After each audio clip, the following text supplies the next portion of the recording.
Vamos a saludar a nuestro invitado de hoy, Ramón Garcés, excombatiente en Malvinas, pero se va a presentar. Bienvenido, Ramón, gracias por estar con nosotros. Gracias por la invitación y suscribo todo lo que dijo el camarada. Soy Ramón Garcés, un ex soldado combatiente de Malvinas que, a través del tiempo pudo superar de alguna manera lo vivido en esa traumática guerra, y soy licenciado en Ciencia Política y también en Administración Pública, entre otras carreras que tuve la oportunidad de estudiar. También soy entrenador de voleibol. Así que vengo con mucho gusto a compartir esta mesa de diálogo. Gracias por estar con nosotros, Ramón. Te pregunto solamente esto, ¿todo lo que estudiaste lo estudiaste después de volver de Malvinas? Después de volver de Malvinas, sí. Claro, porque tenías 18 años cuando fuiste. Tenía 18 años y no pude terminar el colegio secundario en ese tiempo.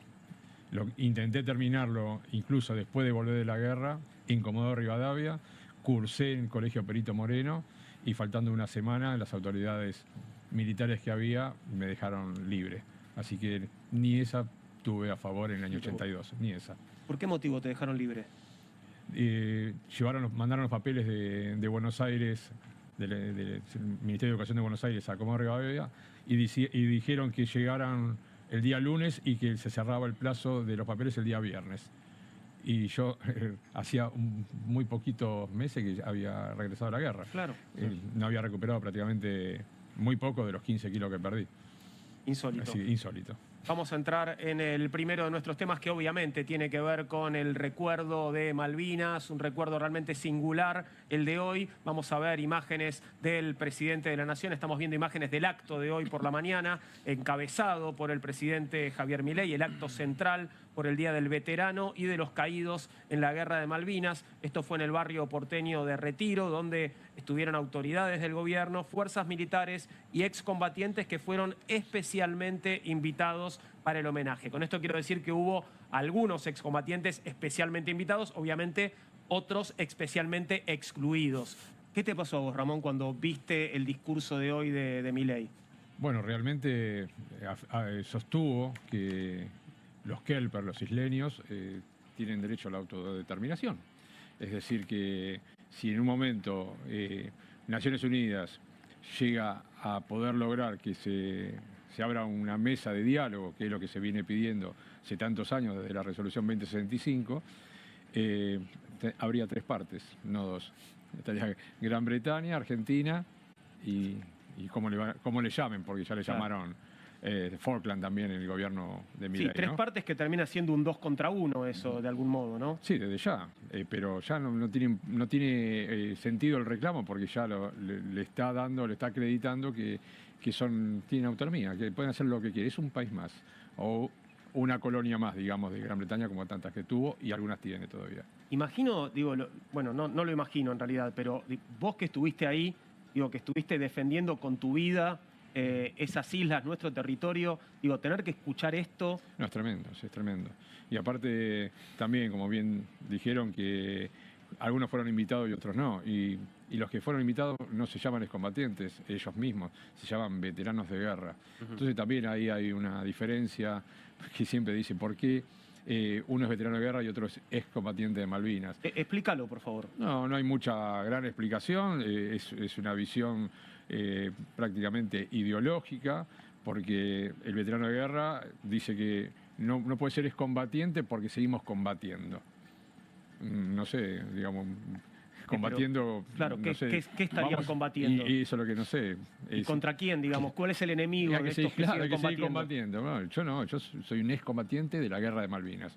Listo, ahora si hay otros combates, bueno, lo vamos a dar como de cualquier manera. No tiene que ser contra una fuerza extranjera.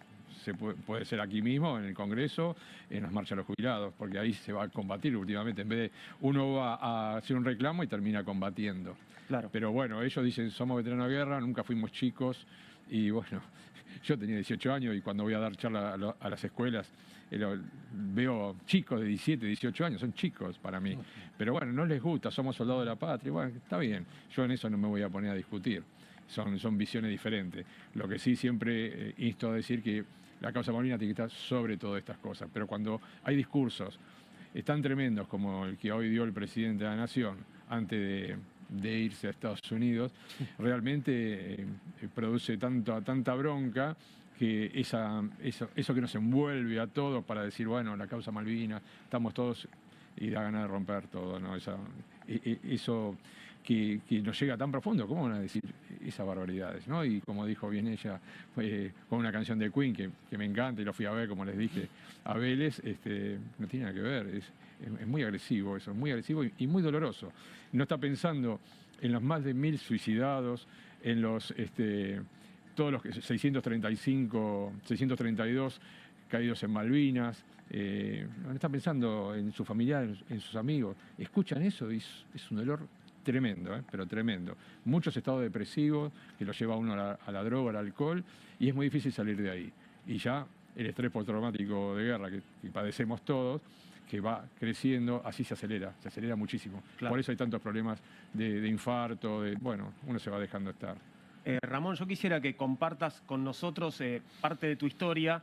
Es conocida, por cierto, pero vale la pena que la cuentes hoy.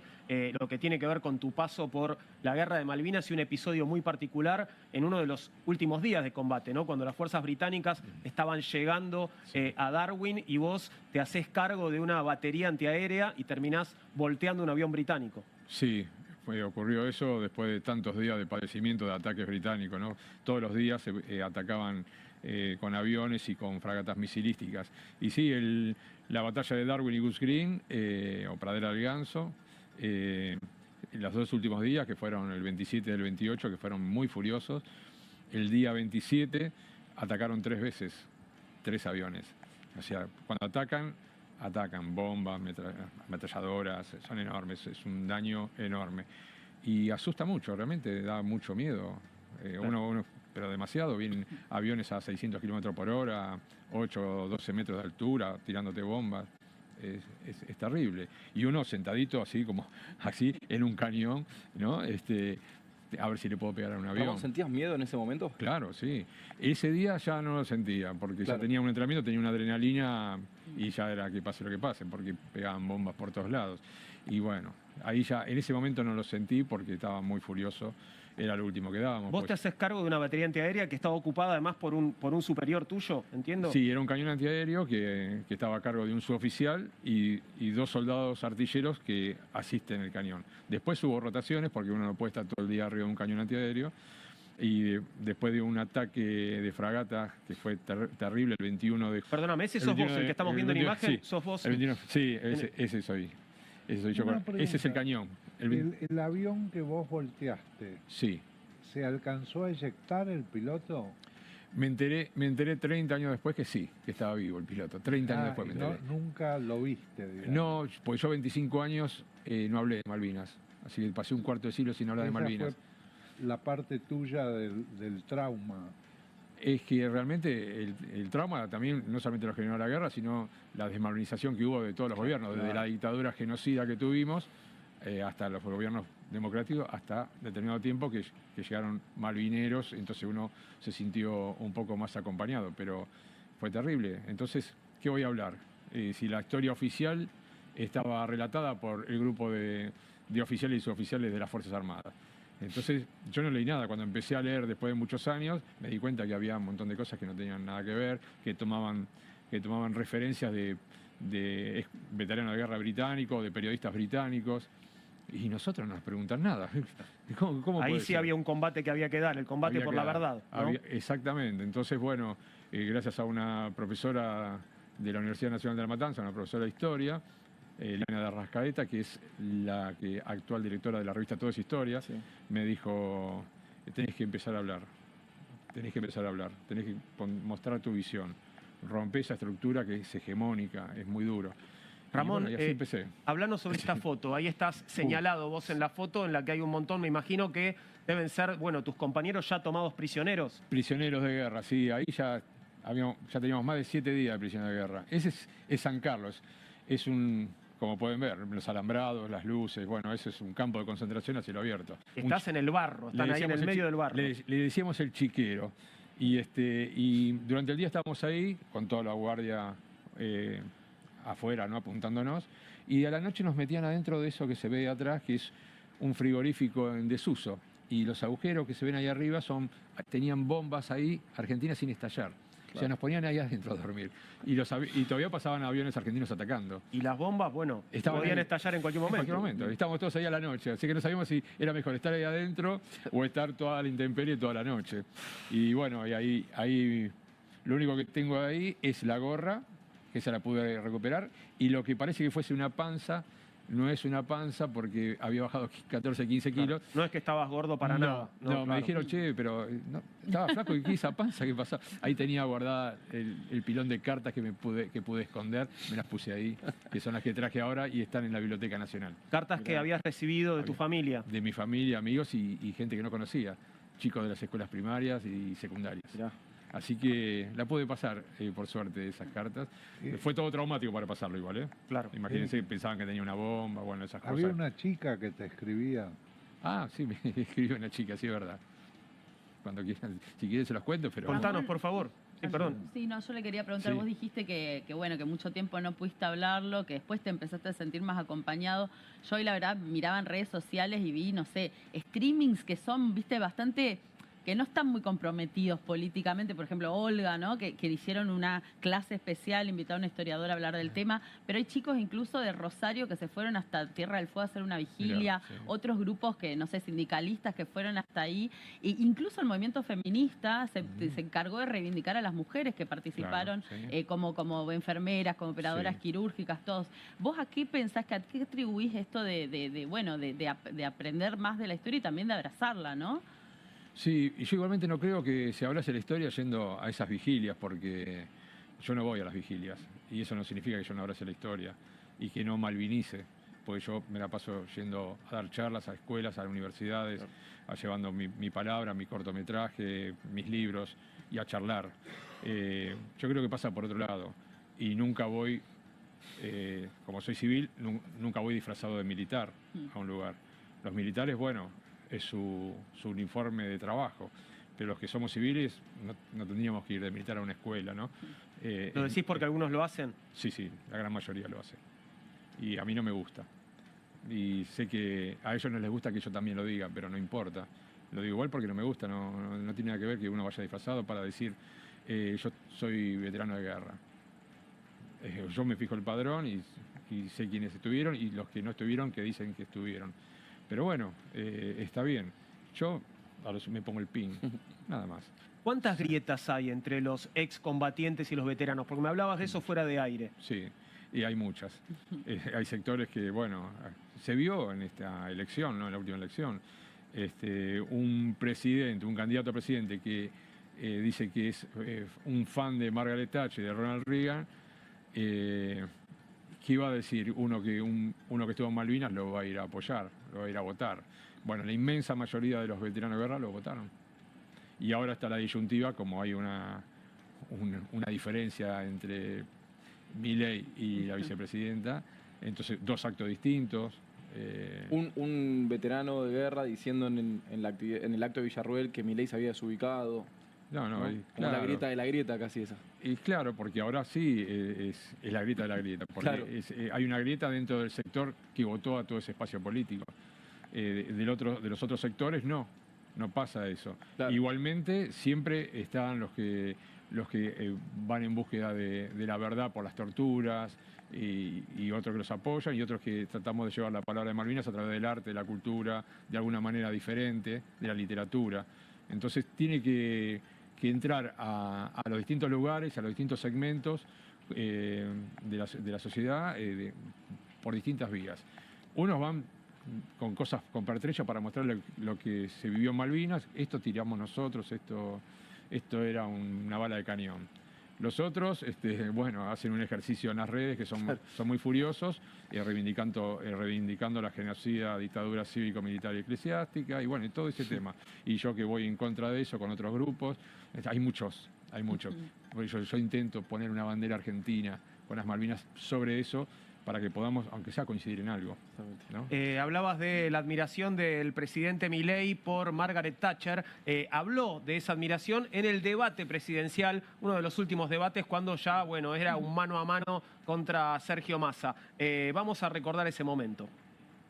señalo es que en la historia de la humanidad ha habido grandes líderes.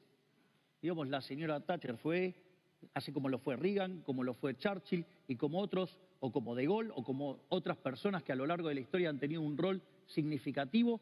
Digamos, lo que pasa es que yo entiendo, Thatcher tuvo un rol significativo en la caída del muro de Berlín, que parece que a vos te molesta que se haya caído y aplastado a la izquierda.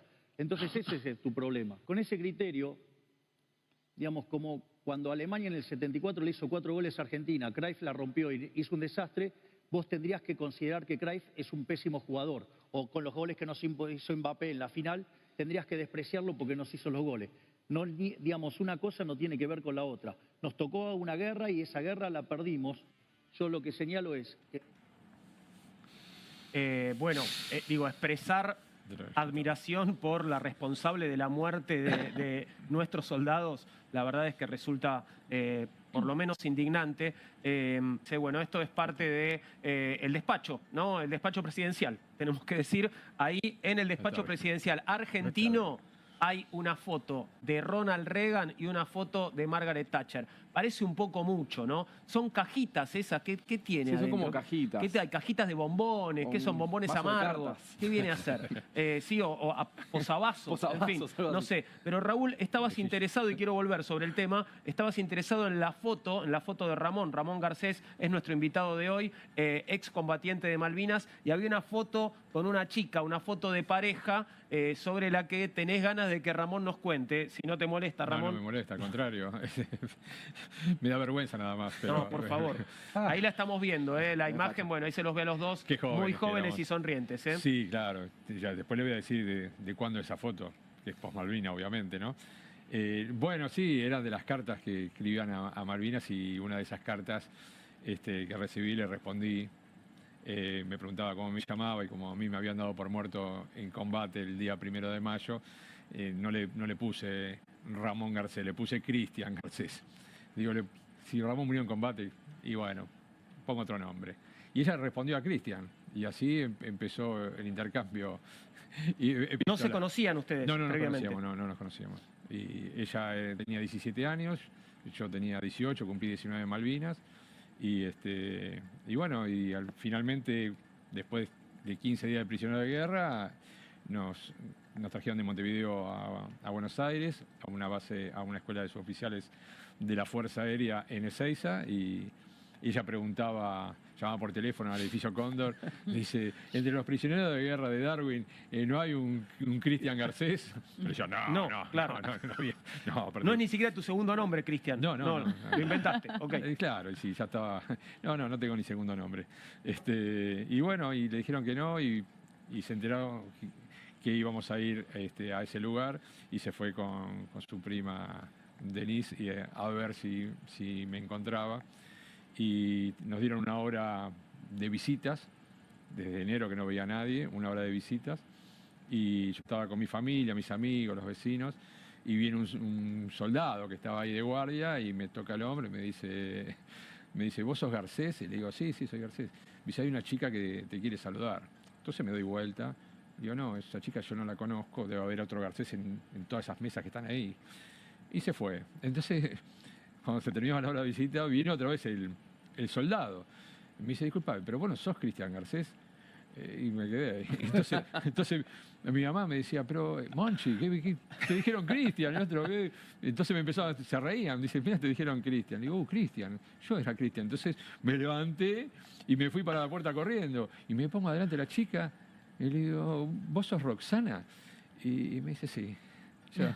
Cuando me dijo que sí, así que ahí nos abrazamos y bueno, estamos juntos, que ahora vamos a cumplir 39 años de casados. Qué historia, es impresionante. Casi no la contás la historia. Claro, Casi no la cuento, sí, es verdad. Y justo nos conocimos el día que terminó la guerra, el 14 de junio. Mirá vos. Y no me dejaron ir a mi casa, entonces yo digo, voy a ir a mi casa. Me dice, no, tenías que volver a Comodoro Rivadavia a jurar la bandera hasta perder la vida. Y ya me habían dado por muerto, pasé la guerra, perdí, era una cosa... Esa expresión, a jurar la bandera hasta perder la vida. Era el 20 de junio, eso era el 14, me tuve que ir hasta Comodoro Rivadavia. Es una cosa... ¿Y esta otra foto que estamos viendo? Bueno, eso es el proceso de los 25 años sin hablar y y que no nos daban trabajo, ¿no? Cuando veníamos, eso era muy difícil. Y entonces me puse a vender alfajores Guaymallén en Liniers, en la calle. Y esa es mi sobrinita, había nacido, no tenía tiempo para ir a verla y me la trajeron y la puse con los alfajores, hay una dulce era.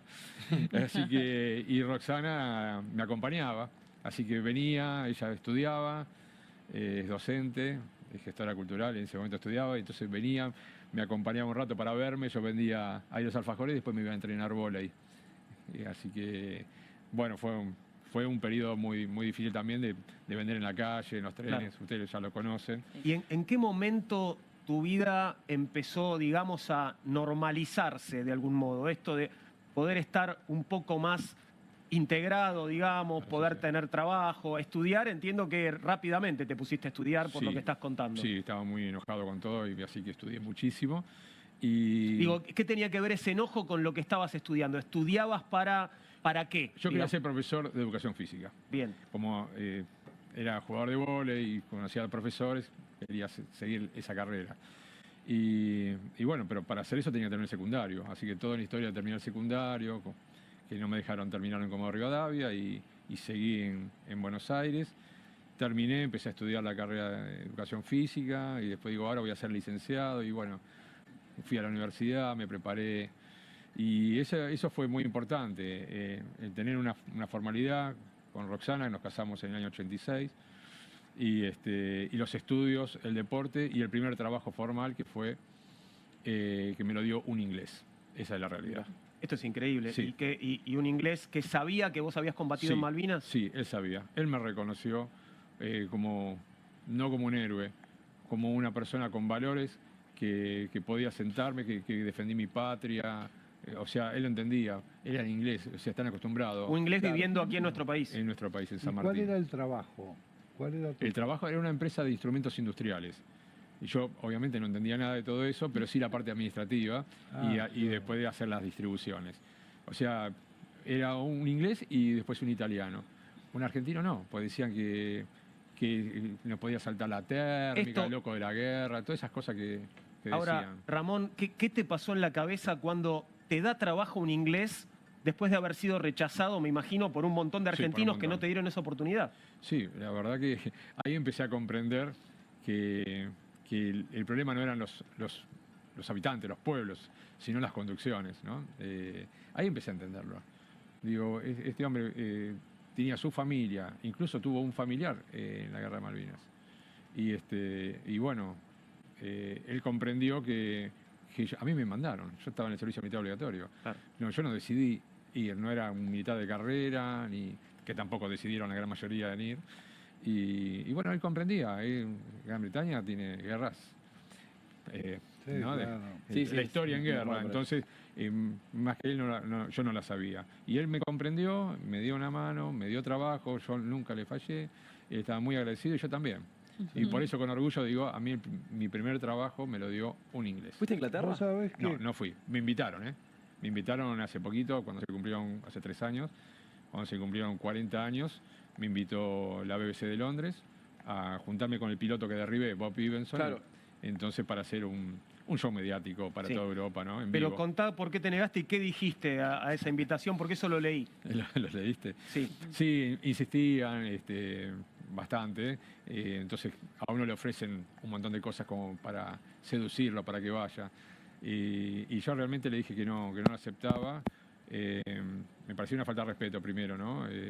Por los familiares y todos que han perdido sus seres queridos, pero principalmente iría sin ningún inconveniente cuando nos devuelvan las Malvinas. Excelente. Muy bien. Que las Qué Malvinas son bien. argentinas, cuando nos devuelvan Excelente. yo voy, no tengo problema. Y se armó un lío bárbaro, ¿no? Me empezaron a castigar del No diario. sabía que había sido vos el de esa Sí, respuesta. el increíble. diario de Sun, las tapas de los diarios, y yo de acá con donde podía, me daban un micrófono y yo decía, no, porque yo no voy a ir. Y Pero allá aquí- estabas en la tapa de los diarios. Sí. Y acá no estaba ni en la parte de atrás. Nada, no, mi voz no salía a ningún lado, por eso me puse después a rever todo. Pero no tengo nada con el piloto. No, claro. No, Nada, claro. si viene acá, nos juntamos todos, vamos a comer Sí, con sí. él. No tengo nada Vos- con el piloto. ¿eh? Vos sabés que me hiciste acordar, por el hecho de los ingleses con la mucha experiencia de guerra, cuando vino Haig acá, hablar con Galtieri después de ir a Londres. En un determinado momento Haig le dice, mire, no vayan a la confrontación, los ingleses tienen mucha experiencia de guerra y ustedes no. Y Galtieri, con esa soberbia alcohólica que tenía, Bien definido, Raúl. Muy buena. le dice, no, nosotros tuvimos una guerra. ¿Cuál? Le dice Haig. La guerra contra la subversión. Y Haig le dice, esa no fue una guerra, fue una cacería. Terrible, ¿no? Voces hunting. Terrible. Sí, bueno, esos aviones que utilizaron para esa cacería, que eran los aviones Pucará, eran los que estaban en la base de la militar Cóndor. La gran mayoría estaban ahí, que en el primer ataque aéreo británico rompieron la mayoría de esos Pucará. A uno se cayó de trompa, a uno le pusieron, al teniente Yuki le pusieron una bomba en la cabeza. Fue Duraron dramático. muy poco los Pucará. Duraron un poco. Algunas cosas se hicieron, hay que rescatar algunas cosas que hicieron, pero bueno, no era para ese tipo de combates, ¿no? Con aviones que eran tremendos. Me interesa también que nos cuentes lo que estudiaste después, porque empezaste por la educación física, pero el resto de tu formación seguramente tiene que ver con esto que vos querías hacer y que estás haciendo hasta hoy, ¿no? Sí, a mí me gusta mucho la gestión pública y bueno, empecé con el tema de estudiar gestión pública y entonces, y la política obviamente. Soy un sujeto político, netamente político, de militancia política de muy jovencito. Y ¿Militancia en dónde? ¿Dónde militaste? en la Juventud Peronista, antes de ir a Malvinas, ¿no? En plena dictadura, en la zona oeste, que era una zona muy difícil, donde estaba yo, que estaba la primera brigada aérea de Palomar, la séptima brigada aérea de Morón, la mansión Seré, y bueno, los centros clandestinos que había en la zona, de los cuales yo estuve fui visitando algunos sin querer, me han llevado, como por ejemplo la comisaría de Edo, que terminó siendo un centro clandestino, en la base de Palomar, bueno, tuve esas cosas por militancia. Yo era presidente del centro de estudiantes en la clandestinidad del comercial 2 de Aedo. Esas cosas de la vida que una sola vez fui, nunca me llamaron unos chicos. Escuelas que yo visité, que yo transité, que estudié, no me llaman como excombatiente de Malvinas, ni a dar una charla un 2 de abril. Pero bueno, ni la primaria, ni la secundaria. deben saber, Sí, saben que vos... Imagino que deben saberlo, ¿no? Claro. Y las universidades también, ¿no? También ante propuesta del doctor honoris causa y todas esas cosas que obviamente que no puedo aceptar si no hacen una mención dentro de un campus universitario, aunque sea algo de Malvinas. Hay un montón de estatuas, de bustos, de obras de arte, que por ejemplo en el campus de la Universidad Nacional de San Martín es precioso la cantidad de arte que hay. El mástil es hecho por un artista. Y yo varias veces hice una propuesta junto al mástil de hacer las Malvinas, poner con un artista muy conocido, se llama Enrique Sabio.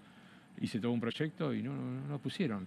Y la carpa donde nos dieron ahí tuve 2 títulos, de politólogo y de licenciado en Administración Pública. La carpa blanca que está ahí se llama Carpa Blanca de ONSAM, no la carpa docente donde fuimos tanto tiempo a protestar. No le pusieron ni, qué sé yo, Malvinas, Argentina, algo, un aula. Las universidades nacionales tienen que dar algo, porque van muchos jóvenes que pasan y algo va quedando, ¿no? Un lugar de encuentro, los chicos se tiran ahí en el campus y tenés las Malvinas ahí presentes, bien hechas. Y es una pena que no lo hagan. Entonces, si a uno le ofrecen, como me ofrecieron a mí, el doctor honoris causa de la Universidad de San Martín, no lo voy a aceptar hasta que no pongan algo.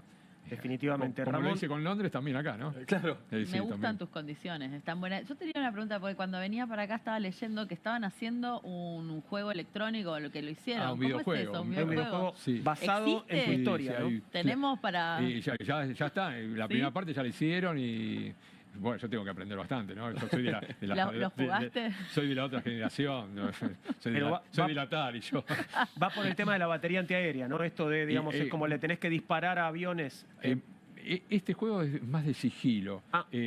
Como yo también cuando no había alerta roja, pedí autorización para ir a buscar las cartas y repartirlas con mis compañeros en el medio del campo, correr 2 kilómetros para allá bajo de la lluvia, llevárselas a mis compañeros 2 kilómetros para llevar cartas.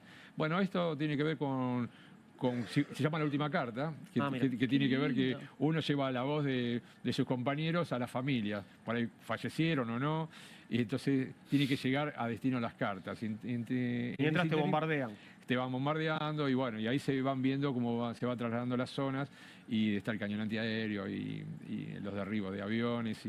Y bueno, los chicos es muy didáctico porque ellos se fijan mucho, juegan con jueguitos de la Segunda Guerra Mundial y Claro. la Guerra del Golfo. Entonces saben de armamentos, saben de la topografía, saben el tiempo, o sea, conocen más, se malvinizan más por ahí con un videojuego de esa Absolutamente. generación que leyendo el libro que te traje. Total. ¿Entendés? Entonces, yo creo que es importante.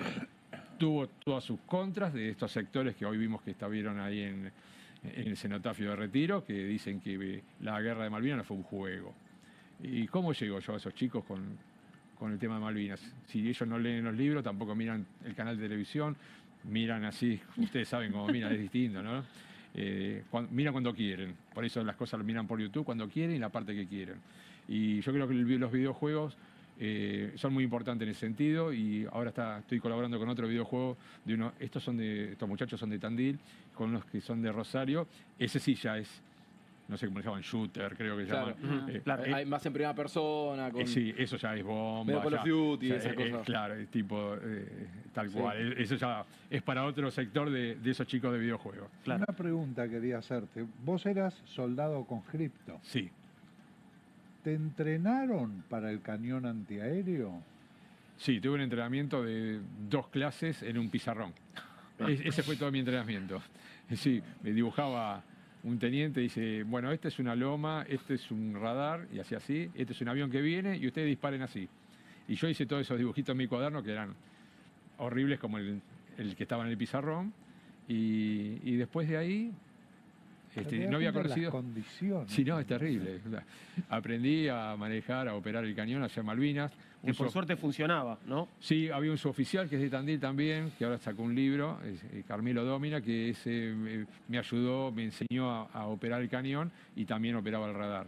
Bueno, gracias a él otro olvidado por la historia oficial de la Fuerza Aérea, el suboficial ya ahora es mayor, Carmelo Domina, fue el que a nosotros nos dio las herramientas para poder sentarnos y saber cómo encender, qué hacer, cómo cargarlo y bueno, todo eso que tiene que ver con la operación del cañón. Ramón, ¿en algún momento de estos 43 años sentiste que la política, la diplomacia argentina estaba cerca de lograr que recuperáramos las Malvinas o que estaban en el camino correcto? ¿O todo te pareció una especie de sucesión de errores y de torpezas?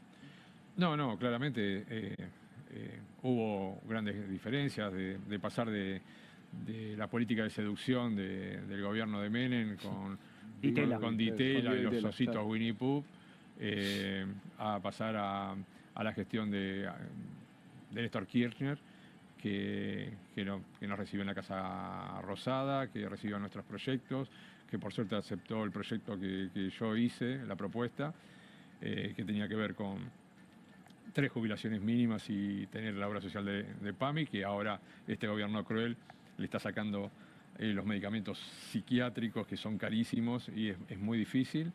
Y bueno, y después los gobiernos de Cristina Fernández de Kirchner, que empezó a mostrar un poco más, que inauguró el Museo de Malvinas, claro. en un enclave muy difícil, que es Ujú. adentro de la ex-ESMA. Sí. Yo fui invitado a la inauguración, por suerte, fue muy lindo. Después hubo otro proyecto que hicimos, que era de un billete que tenga las islas. Bueno, se lo presentamos a Néstor, no pasó nada. Había que solucionar todos los líos de los cortes Claro. y ordenar un poco el Pero país. salió el billete. Y salió el billete, me invitaron a ver eso. Yo me quedé impactado, no sabía que iba y cuando sacaron así vi el billete. Yo tengo Fue una uno emoción. de la Casa de la Moneda, una grande Sí. así, y se los regalé a unos amigos que viven en el Tigre, porque también Sí. es una isla, para que esté la isla en la isla. Pero es hermoso. Es hermoso, el color es hermoso. Sí. Aparte esos están hechos con tipo, Sí. no sé cómo se llama la Yo tampoco, técnica, sí. pero es como en un metal con un Hueco artefacto. grabado. ¿Cómo? hueco grabado. No, tiene otro nombre. Bueno, no sé, pero es hecho todo de ¿Serigrafía? manera No. artesanal. No, Estamos tirando. no, y- es con metal, hecho así con con metal. instrumento y hecho totalmente artesanal. Y después, finalmente, digamos, estos dos gobiernos que acabo de mencionar fueron los que más consenso consiguieron en el contexto internacional. El apoyo del G77 más China, bueno, hubo más de 175 países que apoyaron las propuestas en la ONU, América Latina y el Caribe en su gran mayoría estaban apoyando el reclamo de Argentina. Bueno, la película que contó Milei hoy era completamente opuesta a esta Claro. que estás contando, ¿no? Sí, Porque claro. él hablaba de fracasos diplomáticos No, que no. tenían que ver, bueno, con gobiernos corruptos No. que de ninguna manera iban a obtener el apoyo internacional que él considera que su gobierno sí va a tener. No, está mintiendo realmente. La resolución 2065 Claro. durante el gobierno de Ilia que habla del terreno en Claro, disputa, lo que había mencionado antes, qué claro. pasa con Néstor y Cristina. Exactamente. Milei miente, esa es la realidad. Sí. Milei les miente a todos. Es pero parte de una táctica igual, ¿no? Sí. Digo, basta de decir que Milei es un ignorante, que no, No, sabe no, lo no. que dice lo que No, no, piensa. miente. Hay procesos desmalvinizadores claros Lógico. en nuestra historia. Bueno, lo de hoy no- Mauricio Macri y el Museo de Malvinas también es un caso que hay que atender. Digo, lo que pasó con el Museo de Malvinas durante la gestión de Foradori, Fuera de Duncan. Después el acuerdo ese con de su entrevista. Bueno, Ese es el gran tema, porque Digo- acá nosotros no nos olvidemos que vino un Bush, George Bush vino acá en Mar del Plata, que bueno, fuimos con todos ahí, con Maradona inclusive, convocando, y los presidentes, ¿no? Estaba Chávez, Evo, bueno, Lula, toda Latinoamérica, Correa, bueno, todos presidentes que estaban apoyando en América Latina y el Caribe. Es muy importante eso para una circunstancia de esta naturaleza, ¿no? De un enclave colonial que lo tenemos tan cerca. Y bueno, en ese sentido, pienso que esos fueron los mejores gobiernos en la democracia que pudieron llegar a sentarse, a hablar con otros países sobre la soberanía argentina, sobre nuestras Islas Malvinas. digo, hay 17 colonias en el mundo. Esto es importante remarcarlo. Argentina es una de las 17 colonias. Si nosotros pensamos en la Argentina como una unidad territorial, una Argentina bicontinental, Argentina es una de las 17 colonias restantes del mundo. Eso me parece que... Y aparte la importancia que tiene, ¿no? La importancia que tiene el lugar estratégico, los recursos que itícolas, hidrocarburos, el acceso a la Antártida, el canal bioceánico, se llevan toda la riqueza por ahí. Sin duda. Bueno, eso Totalmente. obviamente que nosotros por la fuerza no vamos a poder lograrlo, porque justo este gobierno, el de Milei y Villarruel, son socios, digamos, entre comillas, socio muy minoritario de las potencias que tienen Malvinas, o sea, socio de Gran Bretaña, de Estados Unidos, de Israel. Entonces es muy difícil hacer un reclamo. Entonces no lo hacen. Y no es improvisación lo que ocurrió hoy en la Plaza de Retiro. Todo lo que dijo estaba escrito y estaba muy nervioso. Sí, se le notaba. Estaba muy nervioso en decirlo, que hasta uno puede llegar a sospechar, haciendo un análisis un poco más extenso, que fue una de las condiciones antes de viajar a Estados Unidos. Tenés que decir eso, porque si no, no te van a recibir. Condiciones impuestas por el gobierno de Estados Unidos. Asociado, obviamente, con Gran Bretaña, ¿no? Tiene sentido, ¿no? Villarruel reivindicó a Laura Richardson también al mismo tiempo, a la general del Comando Sur. Claro, que estuvo con ahí. la instalación del polo. Ahí, militar ahí. Claro, digo, Victoria O sea que en Villarruel. ese sentido Autopercibida nacionalista. alineados Milei y Villarruel, Exactamente. con diferencias, pero en este caso alineados. Distintas Exactamente. tácticas, una misma estrategia, ¿no? Bien. Él lo observó como yo, exactamente, muy bien. Mirá, estamos compartiendo una foto aquí, bueno, otra Buena foto foto. tuya, Sí. y ahí está, bueno, el piloto El del piloto, avión que derribaste, Sí. que entiendo que era un comandante. El comandante Bob Evenson, o Ivenson, no sé cómo le dicen, según. Hoy le dijeron Ivenson. Bueno. Él sí estaba rellenito, ¿no? Él no tiene cartas acá adelante. No, era rellenito, sí, era rellenito. Pero sí, bueno, creo que algún día nos vamos a encontrar. Tal vez en Argentina. Claro, O sea, si él viniera a Argentina, aunque las Malvinas todavía no formen parte de nuestro territorio, no las hayamos recuperado, si él decidiera venir a Argentina, ¿con él te reunirías aquí en nuestro país? Sí, claro, sí, con mucho gusto, sí. La verdad que era un gran piloto, era el varón rojo de las fuerzas británicas. Era el mejor. Digo, no se vieron cara a cara, pero tuvieron una conversación, No, tampoco. no la tuvimos. Tiene que Ni se han enviado mensajes por terceros. Cartas. No, sí, hay comentarios que comentaron que estuvo en Chile y comentaron sobre mí, yo comento sobre él, pero no, lo ideal sería que nos juntemos, Claro. ¿no? Y nos juntemos y hablemos. ¿Qué tenemos para decir? Yo no sabía que él iba en el avión, en el Harrier, y él no sabe que yo le disparé. O sea, no había mucho sentido tampoco en ese encuentro, ¿no? Por supuesto. Simplemente el hecho bélico que pude sacar de circulación una amenaza real de muerte para todos, para mí y para todos mis compañeros. Era el mejor piloto, ese día era la tercera pasada que hacía. Y encima se salvó, por suerte. Me sacó esos 30 años que no sabía, eran 30 kilos que tenía encima. Así que bueno, al menos uno ya sé que no cayó bajo el fuego de mi cañón antiaéreo. Después no sé porque hubo que bajar los cañones y hubo que hacer tiro terrestre y eso es bastante duro. Eso es duro y seguramente hubo gente a la que le diste y que habrá perdido la vida, así como habrás visto Sí. perder la vida a tus compañeros, ¿no? Sí, eso es muy difícil, eso es muy traumático. Ahí sí tuve un contacto con la esposa de un caído en esa batalla. Un caído inglés. De un caído inglés, un paracaidista, era el segundo regimiento de paracaidistas ingleses, que era lo más fuerte que tenía la reina de Inglaterra, la guardia de la reina sería. Ahí sí me conecté, estuvimos intercambiando por Facebook con la esposa de uno que falleció en ese ataque. ¿Qué se le dice? ¿Qué se le dice? Es que ellos los comprenden, es muy difícil. Ella estuvo muy mal, la operaron, bueno, estuvo un horror, toda pobre mujer la que sufrió. Y todos los años va a Malvinas, quedó ahí enterrado el marido. Y yo le pasé mi cortometraje, Entre dos mundos, que está subtitulado en inglés, para que Hoy, vea que es bueno, una problemática. Sí. No lo pusimos, pero quiero recomendarlo especialmente. Entre dos mundos, para que lo busques en YouTube y lo veas, porque seguramente si nos estás mirando te va a interesar ir por más. Tenemos el tráiler, tenemos un tráiler que podemos tráiler. compartir. Ah, bueno. Así que vamos a verlo ahora mismo. Mira. No puedo creer que ya se acerca el día de la inauguración. Felicitaciones.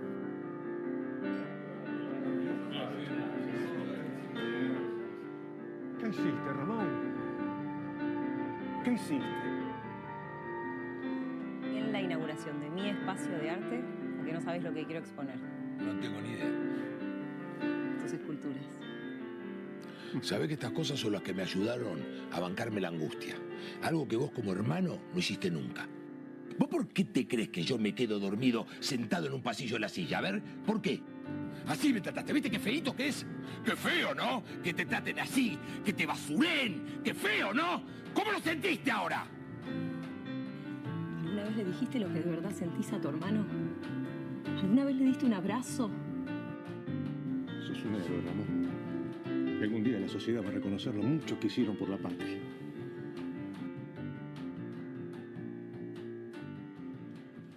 Entre dos mundos, así se llama. Bueno, veíamos que es tu guión y todos, por supuesto, reconocimos a Coco Silly, Coco Silly. que es quien protagoniza la Sí, peli.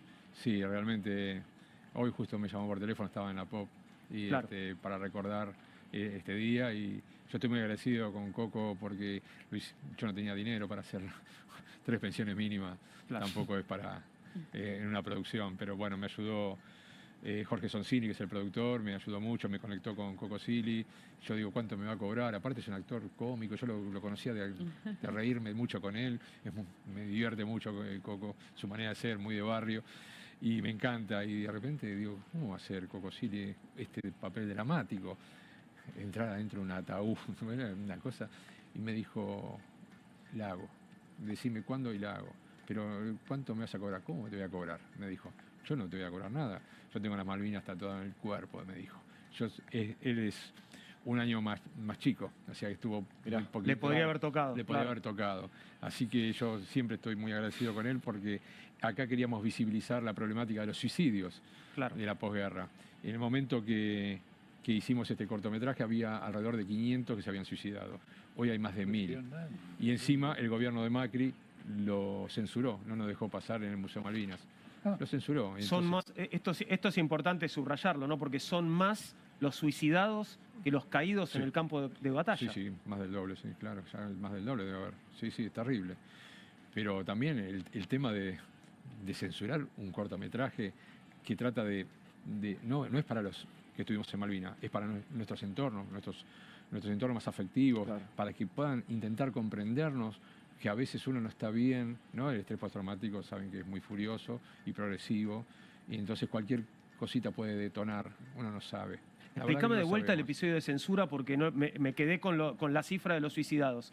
¿Cómo fue eso? Y lo íbamos a pasar en el Museo Malvinas, que era el lugar ideal para pasarlo. Estaba Federico Lorenz, que escribió varios libros de Malvinas, era el director, y bueno, me dijo que sí, lo iban a pasar, y cuando llegó el momento, llegó un comunicado del ministro Abelluto, el ministro de Cultura Abelluto, por orden de Mauricio Macri, que no se podía pasar ninguna película con elementos bélicos.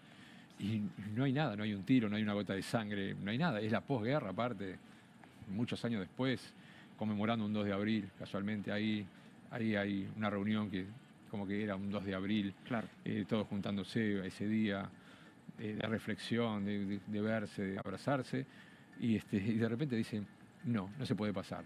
Entonces, bueno, se armó un lío bárbaro, y ahí es donde empezó a salir la censura del gobierno de Macri, y ahí también otra vez empecé a despegar por todos lados, a ver quién la pasaba, y empezó a salir por todos lados. Dice, no, si no la pasa, no quiere pasar el gobierno, la pasamos por donde sea. Y bueno, al final Crónica, que tenía como dueño un malvinero, Claro. ¿no? Un flor de malvinero, él sí. Héctor Ricardo García, de él hablamos. Sí, Héctor Ricardo García, un fenómeno. Él sí que se la jugó, ¿no? Llegando a Malvinas también, y dijo, Crónica es para pasar la película. Listo, contra el gobierno no me importa. Me aguanto todos los juicios que vengan. La pasamos, y a partir de ahí empezó a rodar en universidades, centros culturales. Y yo estoy yendo a la escuela secundaria a debatir con cuartos y quintos años. Es muy lindo cine debate, dura casi 12 minutos, muy intensos. Y es muy bueno escuchar a los pibes, mirar, preguntar. Ya tiene como 5 o 6 finales distintos, porque es un final como abierto, como... Es entre dos mundos. Hay partes que no se llegan a comprender, sino se vuelve a ver, ¿no? Es muy interesante el análisis de los chicos, más que nada. Tenemos que hacer una pausa, pero quiero hacerte una última pregunta antes, Ramón, y es, porque de esto no hablamos, ¿volviste a Malvinas? No volví. Como decimos nosotros, volveremos a Malvinas de la mano de América Latina.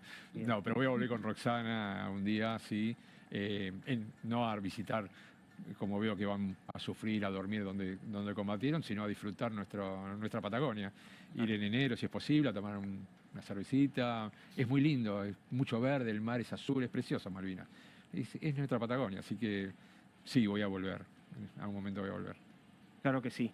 Quiero agradecerte mucho que hayas venido, la verdad es que fue conmovedor escucharte y bueno, siento que fue muy valioso, al menos para mí, creo que para todos nosotros y para quienes están mirando el programa, y quiero compartir el libro que me regalaste y me dedicaste, te lo agradezco muchísimo. Pero está un poquito lejos, pero te digo que es Ramón Garcés, Malvinas, los medios de comunicación en tiempos de guerra, la artillería antiaérea RH 20 milímetros en Darwin y Goose Green. Contanos un poco de qué va el libro, que es un libro muy extenso por lo que veo. Es extenso. Sí, bueno, intento llevar una investigación, un ensayo, digamos, de la propaganda de guerra desde la Primera Guerra Mundial, la Segunda Guerra Mundial, la Guerra de Vietnam y hasta llegar a Malvinas, y analizar los medios en Argentina durante la Guerra de Malvinas, y específicamente un análisis de tapa de medios como las dos revistas más fuertes en esa época, que era Gente y 7 Días. El Seguimos Ganando que vemos ahí en tapa es justamente el título que puso en tapa Gente, ¿no? Claro, lo puso Gente. Pero bueno, hay que contraponer las dos tapas de ambas revistas, y es muy interesante el análisis. Uno lo mira cuando llegó el Papa, bueno, en todo ese periodo. Yo creo que vale la pena leerlo, es un lindo trabajo de investigación. Lo haré, muchísimas gracias, Ramón. Bueno, invito a mis camaradas a que se tomen un minuto para despedirse del programa de hoy, un programa típico. Les pido disculpas también, camaradas, porque tal vez no tratamos tantos temas y no hubo tanto tiempo para que contaran y dijeran lo que tenían ganas, pero valía la pena, me parece, estamos de acuerdo todos, escucharlo a Ramón. Mercedes, tu momento. Sí, yo la verdad estoy muy emocionada, me encantó escuchar en primera persona la historia de Ramón. Y bueno, creo que es un buen día, no solo para recordar, sino como decía Ramón, malvinizar prepararse, tomarlo esto en serio, porque entender la historia también nos ayuda a ser más fuerte y más firme en nuestro presente para construir ese futuro que queremos en esta patria tan linda que tenemos y que hoy la celebramos nuevamente. Raúl. Bueno, yo quiero agradecerle a Ramón haber venido y habernos contado las cosas que nos contó. Me interesó muchísimo la parte humana, digamos, que es lo que él trata de reflejar permanentemente. Es clarísimo en el cortometraje, digamos, y ese rescate que hace del conflicto humano, de lo que lleva a la gente que estuvo en Malvinas al suicidio, y la comprensión de las angustias que la guerra ha generado en cada uno de los que ha participado. Muchas gracias, Ramón. Agustín. Estoy muy movilizado, gracias Ramón por venir. Quiero mandarle un saludo a un amigo, héroe de Malvinas, como Jorge Quirós, con el que hablo todo el tiempo, del presente, y un amigo del pasado que es Sergio Bruni, también héroe de Malvinas, un familiar mío al cual admiro mucho también por su valentía. Y simplemente cerrar con que creo que la causa Malvinas no solamente es la reivindicación de una guerra, sino sobre todas las cosas es la Argentina que queremos ser, que es una Argentina soberana en términos económicos, soberana en términos políticos y por supuesto soberana en términos territoriales. Digo, solo una cosita más con la que me quedé de las tantas, ¿no?, que dijo Ramón, y ahora vas a tener tu minuto también para despedirte, Ramón. Esto de las Malvinas son hermosas, dijo Ramón. Ramón, que fue ahí a jugarse la vida, que vio cómo sus compañeros la perdían, cómo la perdían también sus enemigos. Dice, las Malvinas son hermosas, son nuestra Patagonia. Me pareció bellísimo que dijeras eso y ojalá que pronto puedas ir con tu señora, Ramón. Y ahora sí, por favor, tus palabras. Bueno, ante todo, me hacen emocionar con lo que me dicen y realmente estoy muy agradecido por la invitación. Es una mesa muy dinámica. Un buen equipo, la verdad que es un buen equipo y se trató el tema de Malvinas de una manera diferente a lo general, ¿no? Y eso me pareció muy bueno, lo digo como politólogo, analista político, veo que trabajan los temas desde otro punto de vista y eso realmente no se ve en todos lados. Así que por eso estoy muy agradecido y muy feliz que me hayan invitado. Gracias. Gracias, Ramón, y estás invitado cuando quieras. Muchísimas gracias. Un placer que hayas estado con nosotros. Cerramos el Comunistas de hoy. En instantes llega QR a la pantalla de Bravo TV con Pablo Caruso y todo su equipo. Ya venimos.